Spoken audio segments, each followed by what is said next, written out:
मन की बात में आपका एक बार फिर स्वागत है। नवंबर का महीना बहुत सी प्रेरणाएं लेकर आया। कुछ दिन पहले ही 26 नवंबर को संविधान दिवस पर सेंट्रल हॉल में विशेष कार्यक्रम का आयोजन हुआ। वंदे मातरम के 150 वर्ष होने पर पूरे देश में होने वाले कार्यक्रमों की शानदार शुरुआत हुई। 25 नवंबर को अयोध्या में राम मंदिर पर धर्म ध्वजा का आरोहण हुआ। इसी दिन कुरुक्षेत्र के ज्योतिसर में पांचजन्य स्मारक का लोकार्पण हुआ। साथियों, कुछ दिन पहले ही मैंने हैदराबाद में दुनिया की सबसे बड़ी लीप इंजन एमआरओ फैसिलिटी का उद्घाटन किया है। एयरक्राफ्ट की मेंटेनेंस, रिपेयर एंड ओवरहॉल के सेक्टर में भारत ने ये बहुत बड़ा कदम उठाया है। पिछले हफ्ते मुंबई में एक कार्यक्रम के दौरान आईएनएस माहे को भारतीय नौसेना में शामिल किया गया। पिछले ही हफ्ते भारत के स्पेस इकोसिस्टम को स्काई रूट के इंफिनिटी कैंपस ने नई उड़ान दी है। ये भारत की नई सोच, इनोवेशन और यूथ पावर का प्रतिबिंब बना है। साथियों, कृषि क्षेत्र में भी देश ने बड़ी उपलब्धि हासिल की। भारत ने 357 मिलियन टन के खाद्यान्न उत्पादन के साथ एक ऐतिहासिक रिकॉर्ड बनाया है। 357 मिलियन टन। 10 साल पहले की तुलना में भारत का खाद्यान्न उत्पादन 100 मिलियन टन और बढ़ गया है। खेलों की दुनिया में भी भारत का परचम लहराया है। कुछ दिन पहले ही भारत को कॉमनवेल्थ खेलों की मेजबानी का भी ऐलान हुआ। ये उपलब्धियां देश की है, देशवासियों की है और मन की बात देश के लोगों की ऐसी उपलब्धियों को, लोगों के सामूहिक प्रयासों को जन सामान्य के सामने लाने का एक बेहतरीन मंच है। साथियों, अगर मन में लगन हो, सामूहिक शक्ति पर, टीम की तरह काम करने पर विश्वास हो, गिरकर फिर से उठ खड़े होने का साहस हो, तो कठिन से कठिन काम में भी सफलता सुनिश्चित हो जाती है। आप उस दौर की कल्पना करिए जब सैटेलाइट नहीं थी, जीपीएस सिस्टम नहीं था, नेविगेशन की कोई सुविधाएं नहीं होती थी।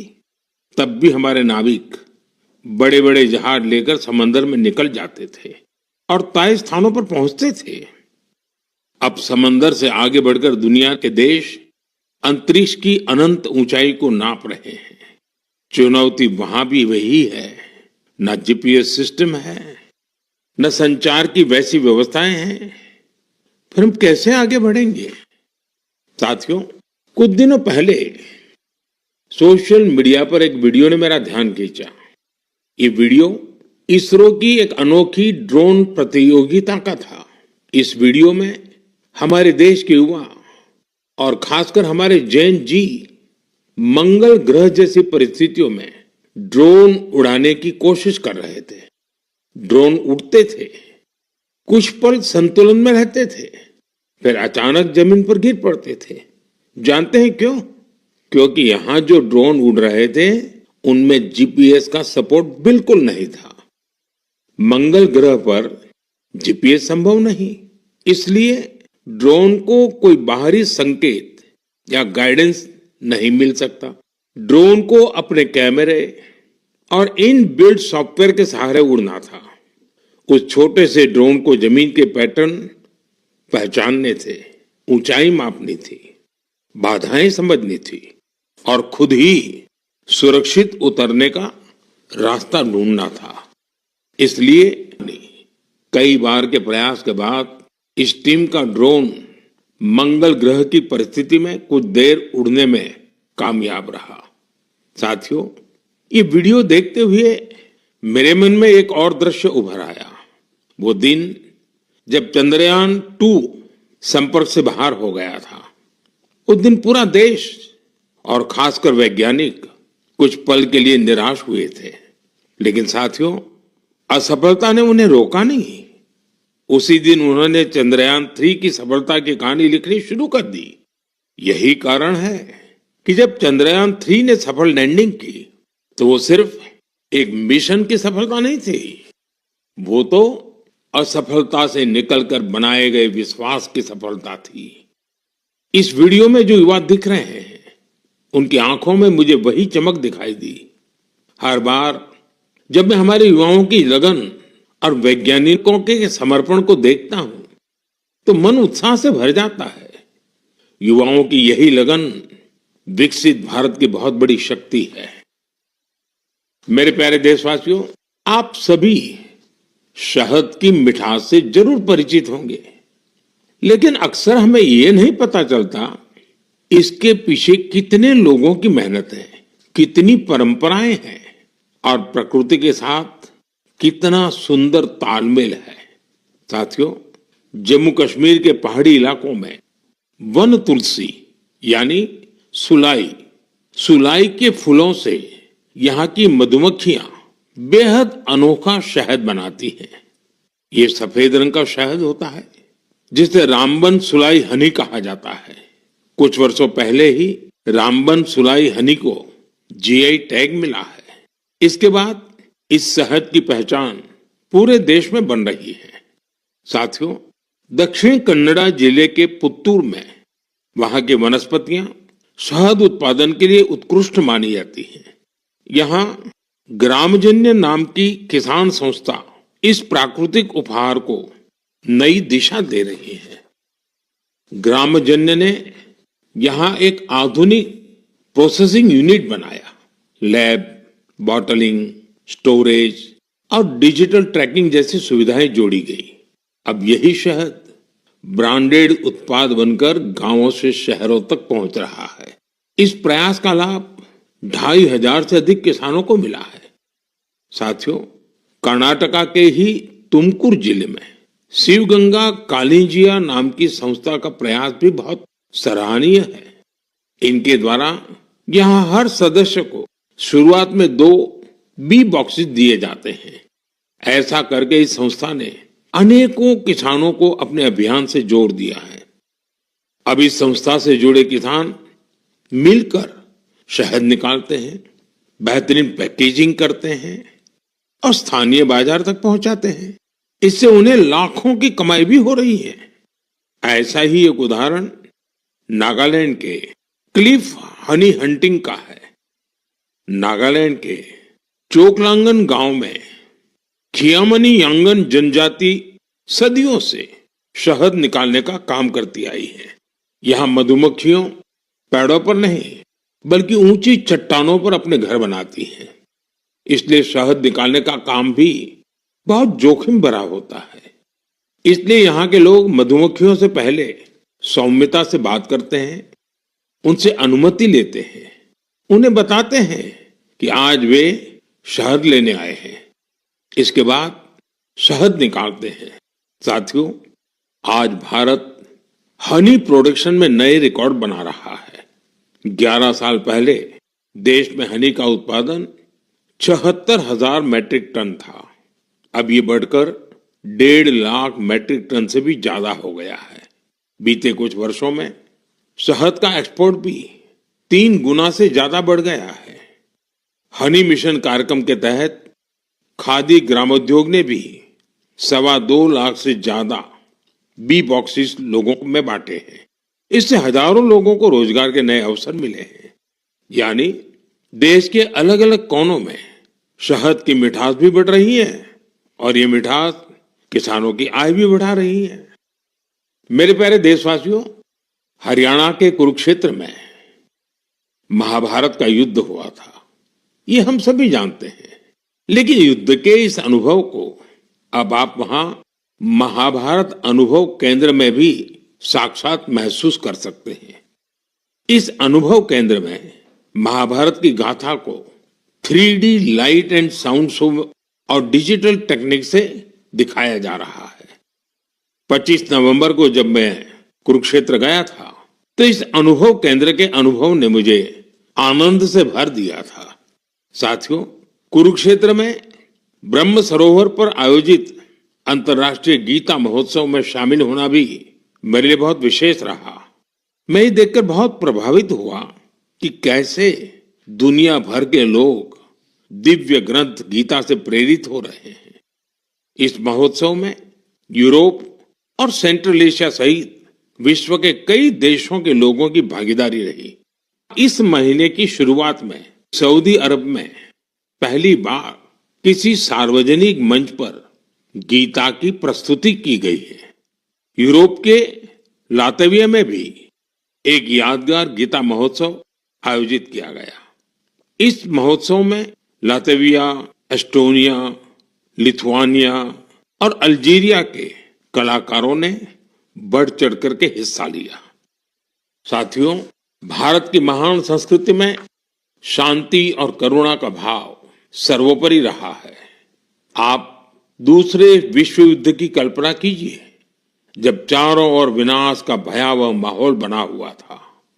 ऐसे मुश्किल समय में गुजरात के नवानगर के जाम साहब महाराजा दिग्विजय सिंह जी ने जो महान कार्य किया, वो आज भी हमें प्रेरणा देता है। उस समय जाम साहब किसी सामरिक गठबंधन या युद्ध की रणनीति को लेकर नहीं सोच रहे थे, बल्कि उनकी चिंता ये थी कि कैसे विश्व युद्ध के बीच पोलिश यहूदी बच्चों की रक्षा होगी। उन्होंने गुजरात में तब हजारों बच्चों को शरण देकर उन्हें नया जीवन दिया, जो आज भी एक मिसाल है। कुछ दिन पहले दक्षिणी इजराइल के मोशाव नेवातिम में जाम साहब की प्रतिमा का अनावरण किया गया। यह बहुत ही विशेष सम्मान था।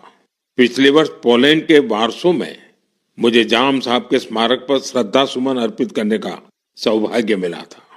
मेरे लिए वो क्षण अविस्मरणीय रहेगा। मेरे प्यारे देशवासियों, कुछ दिनों पहले मैं नेचुरल फार्मिंग के एक विशाल सम्मेलन में हिस्सा लेने कोयम्बटूर गया था। दक्षिण भारत में नेचुरल फार्मिंग को लेकर हो रहे प्रयासों को देखकर मैं बहुत प्रभावित हुआ। कितने ही युवा हाईली क्वालिफाइड प्रोफेशनल अब नेचुरल फार्मिंग फील्ड को अपना रहे हैं। मैंने वहां किसानों से बात की, उनसे अनुभव जाने। नेचुरल फार्मिंग भारत की प्राचीन परंपराओं का हिस्सा रही है और हम सभी का कर्तव्य है कि धरती मां की रक्षा के लिए इसे निरंतर बढ़ावा दें। साथियों, विश्व की सबसे पुरानी भाषा और विश्व के सबसे प्राचीन शहरों में से एक शहर, इन दोनों का संगम हमेशा अद्भुत होता है। मैं बात कर रहा हूं काशी तमिल संगमम की। 2 दिसंबर से काशी के नमो घाट पर चौथा काशी तमिल संगमम शुरू हो रहा है। इस बार के काशी तमिल संगमम की थीम बहुत ही रोचक है। लर्न तमिल, तमिल करकलम। काशी तमिल संगमम उन सभी लोगों के लिए एक महत्वपूर्ण मंच बन गया है जिन्हें तमिल भाषा से लगाव है। काशी के लोगों से जब भी बात होती है तो वो हमेशा बताते हैं कि काशी तमिल संगमम का हिस्सा बनना उन्हें बहुत अच्छा लगता है। यहाँ उन्हें कुछ नया सीखने और नए नए लोगों से मिलने का अवसर मिलता है। इस बार भी काशीवासी पूरे जोश और उत्साह के साथ तमिलनाडु से आने वाले अपने भाई बहनों का स्वागत करने के लिए बहुत उत्सुक हैं। मेरा आप सभी से आग्रह है कि आप काशी तमिल संगमम का हिस्सा जरूर बने। इसके साथ ही ऐसे और भी मंचों के बारे में सोचें जिनसे एक भारत श्रेष्ठ भारत की भावना मजबूत हो। यहां मैं एक बार फिर कहना चाहूंगा, तमिल कलाचारम उयर्वानद, तमिल मोली उयर्वानद, तमिल इंडियाविन पेरुमिदम। मेरे प्यारे देशवासियों, जब भारत के सुरक्षा तंत्र को मजबूती मिलती है तो हर भारतीय को गर्व होता है। पिछले हफ्ते मुंबई में आईएनएस माहे को भारतीय नौसेना में शामिल किया गया। कुछ लोगों के बीच इसके स्वदेशी डिजाइन को लेकर खूब चर्चा रही।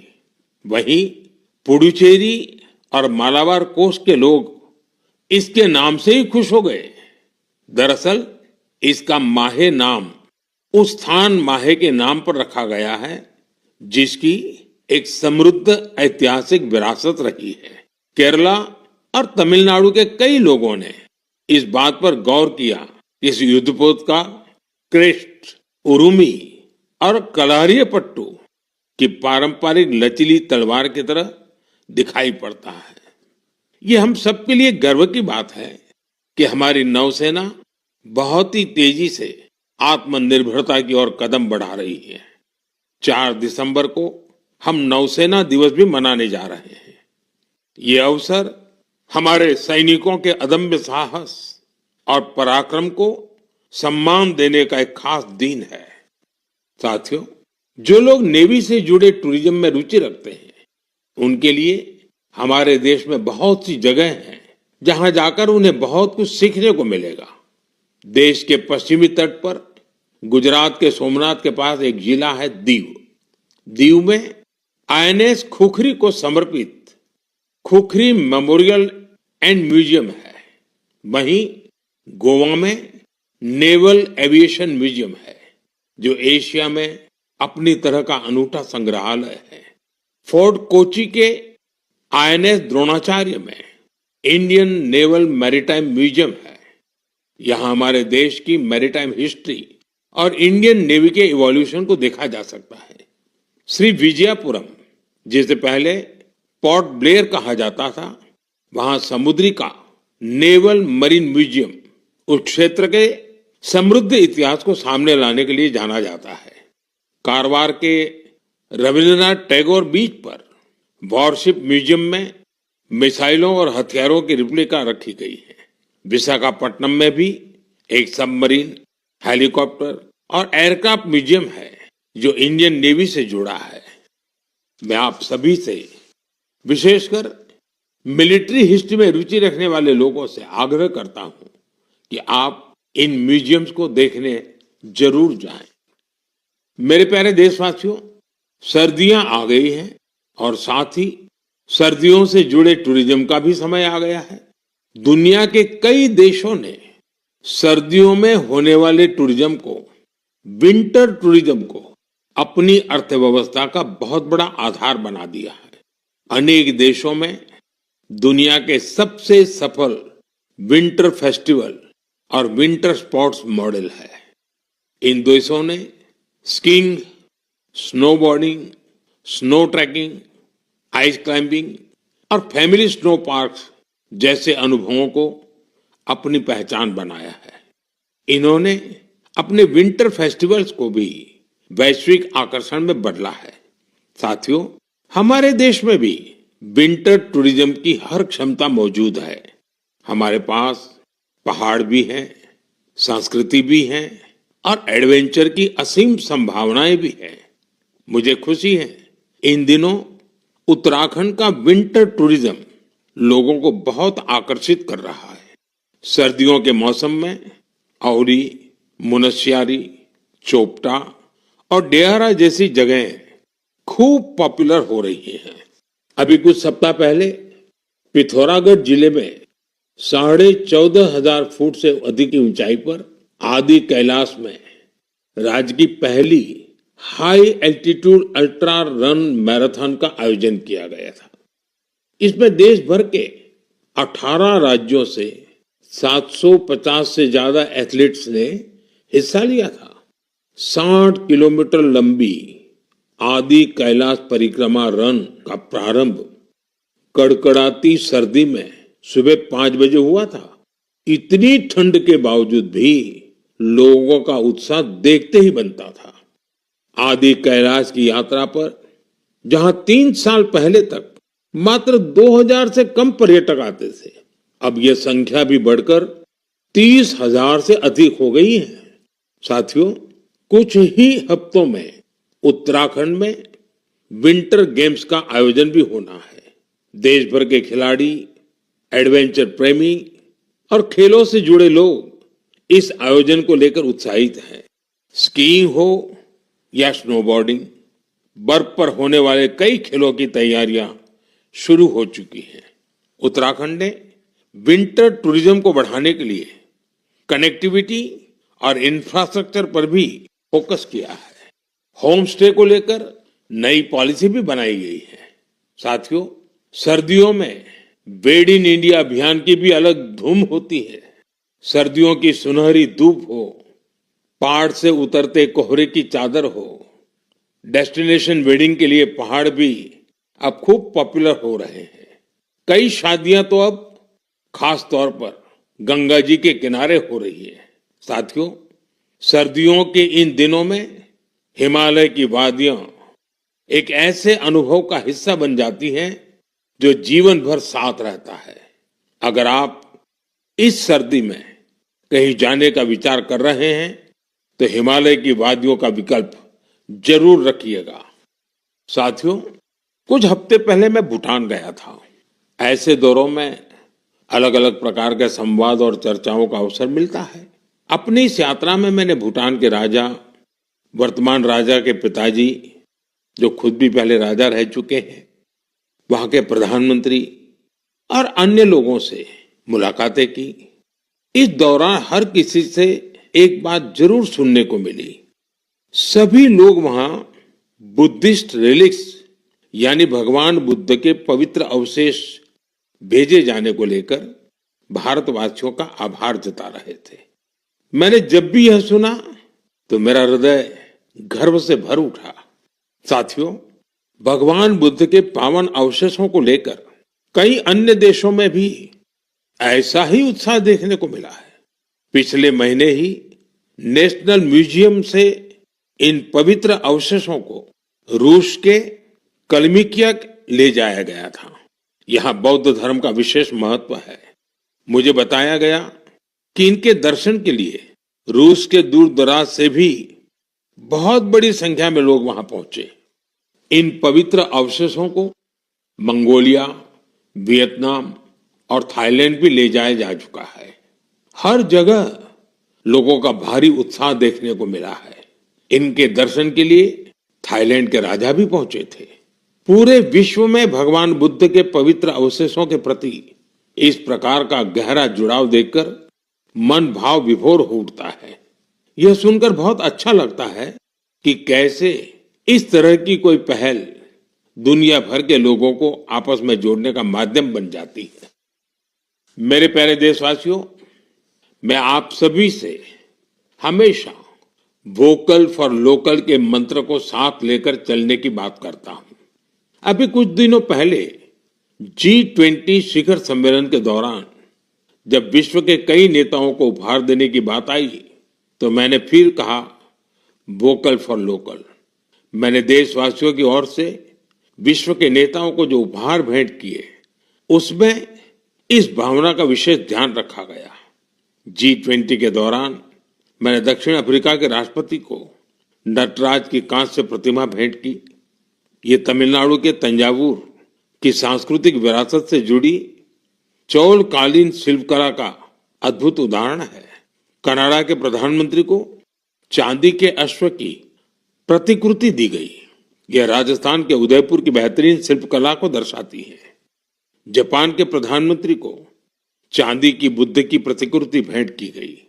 इसमें तेलंगाना और करीमनगर की प्रसिद्ध सिल्वर क्राफ्ट की बारीकी का पता चलता है। इटली की प्रधानमंत्री को फूलों की आकृतियों वाला सिल्वर मिरर उपहार में दिया। ये भी करीमनगर की ही पारंपरिक धातु शिल्पकला को प्रदर्शित करता है। ऑस्ट्रेलिया के प्रधानमंत्री को मैंने ब्रास उर्ली भेंट की। ये केरला के मन्नार का एक उत्कृष्ट शिल्प है। मेरा उद्देश्य था कि दुनिया भारत के शिल्प, कला और परंपरा के बारे में जाने और हमारे कारीगरों की प्रतिभा को ग्लोबल मंच मिले। साथियों, मुझे खुशी है कि वोकल फॉर लोकल की भावना को देश के करोड़ों लोगों ने अपने जीवन का हिस्सा बना लिया है। इस साल जब आप त्योहारों की खरीदारी के लिए बाजार में गए होंगे तो एक बात आप सभी ने महसूस की होगी, लोगों की पसंद और घरों में आने वाले सामानों में एक साफ संकेत दिखाई दे रहा था कि देश स्वदेशी की ओर लौट रहा है। लोग अपने मन से भारतीय उत्पादों को चुन रहे थे। इस बदलाव को छोटे से छोटे दुकानदार ने भी महसूस किया। इस बार युवाओं ने भी वोकल फॉर लोकल अभियान को गति दी। आने वाले कुछ दिन में क्रिसमस और नए वर्ष पर खरीदारी का नया दौर शुरू होने वाला है।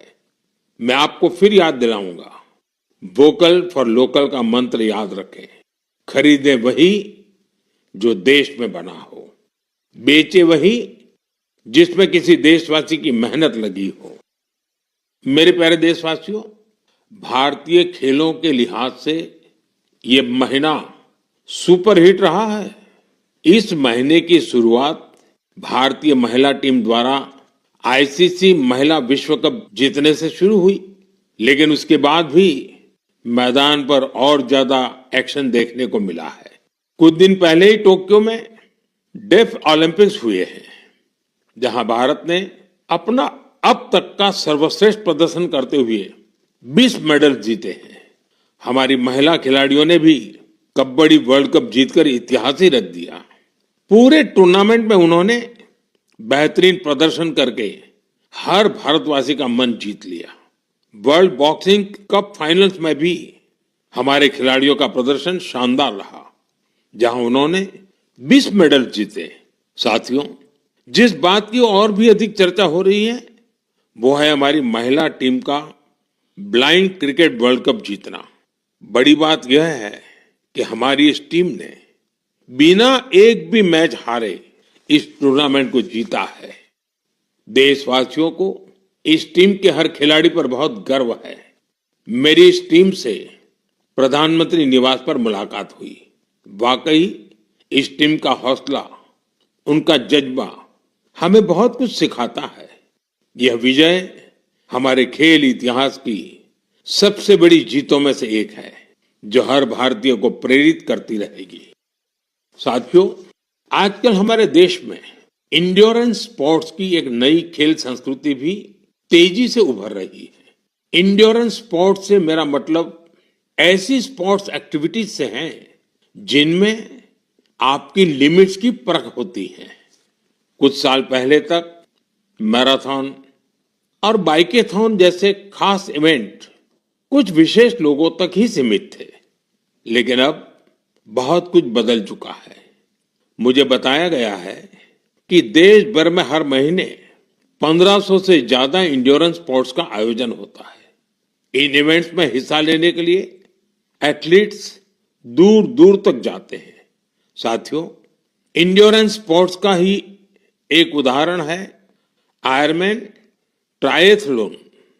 आप कल्पना करिए, यदि आपको यह बताया जाए कि आपके पास एक दिन से भी कम समय है और आपको ये 3 काम करने हैं: समंदर में 4 किलोमीटर तक तैरना, 180 किलोमीटर साइकिल चलाना और करीब 42 किलोमीटर की मैराथन दौड़ लगाना, तो आप सोचेंगे कि कैसे संभव है। लेकिन फौलादी हौसले वाले लोग इस काम को भी सफलतापूर्वक कर ले जाते हैं। इसलिए इसे आयरनमैन ट्रायथलॉन कहा जाता है। गोवा में हाल ही में ऐसा ही एक आयोजन किया गया। आजकल इस तरह के आयोजनों में भी लोग बढ़ चढ़कर भागीदारी कर रहे हैं। ऐसी कई और प्रतियोगिताएं भी हैं जो हमारे युवा साथियों के बीच बहुत लोकप्रिय हो रही है। आजकल कई लोग fit India, Sundays on cycle जैसे कार्यक्रमों में हिस्सा लेने के लिए साथ आ रहे हैं। ये सब ऐसी चीजें हैं जिनसे फिटनेस को बढ़ावा मिल रहा है। साथियों, आपसे हर महीने मिलना मेरे लिए हमेशा एक नया अनुभव होता है। आपकी गाथाएं, आपके प्रयास मुझे नए सिरे से प्रेरित करते हैं। अपने संदेशों में आप जो सुझाव भेजते हैं, जो अनुभव साझा करते हैं, उससे हमें इस कार्यक्रम में भारत की विविधता को समेट लेने की प्रेरणा मिलती है। जब हम अगले महीने मिलेंगे तब 2025 खत्म होने वाला होगा। देश के ज्यादातर हिस्सों में अब ठंड भी तेज होती जाएगी। सर्दियों के मौसम में आप अपना और अपने परिवार का विशेष ध्यान रखें। अगले महीने हम कुछ नए विषयों, नए व्यक्तित्वों की चर्चा जरूर करेंगे। बहुत बहुत धन्यवाद। नमस्कार।